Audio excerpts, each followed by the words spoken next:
Kapinės yra labai žemų vibracijų vieta, labai negatyvi, labai destruktyvi. Patys suprantate, kas yra kapinėse.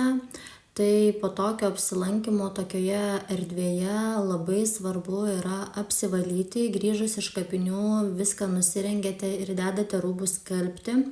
Patys einate į šiltą druskų vonę. Jeigu vonios neturite, pasidarykite druskos tirpalą ir duše apsiprauskite druska ir nusiplaukite. Druska apvalo ir išvalo negatyvią energiją, kuri yra prisikibusi prie jūsų kūno struktūrų, visų lygmenių kūno.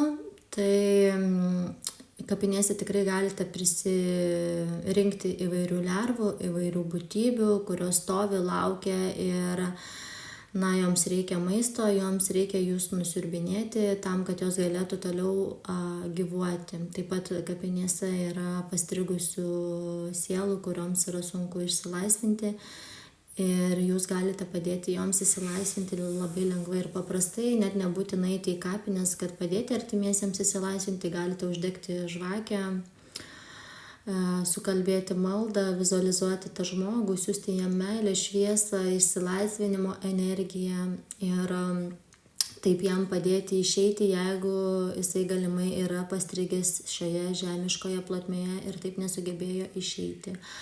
Arba galimai jisai yra žemutiniuose pasauliuose, ten, kur yra tamsu ir šalta. Ir su savo protėvių praktikom, su savo šviesa meilė, jūs galite jiem padėti pakilti aukščiau iki dieviškų struktūrų, tam, kad jie pamatytų daugiau šviesos ir išsilaisvintų iš savo tamsos. Ta tamsa žmogus sukaupė fiziniam pasauliu, fiziniam gyvenime per savo blogus darbus, melą, negatyvą, destruktyvą.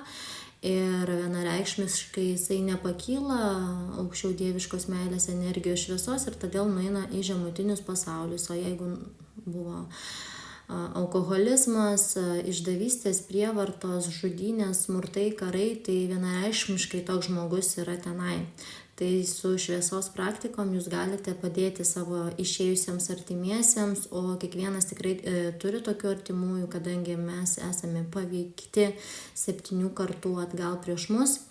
Tai reiškia, kad kiekvienas žmogus turėtų labai stipriai energetiškai, dvasiškai dirbti su savimi, bet tiesiog to nedaro, nes galvoja tik apie save, bet tai nereiškia, kad jūsų palikuoniai, jeigu apie juos planuojate, neperims to.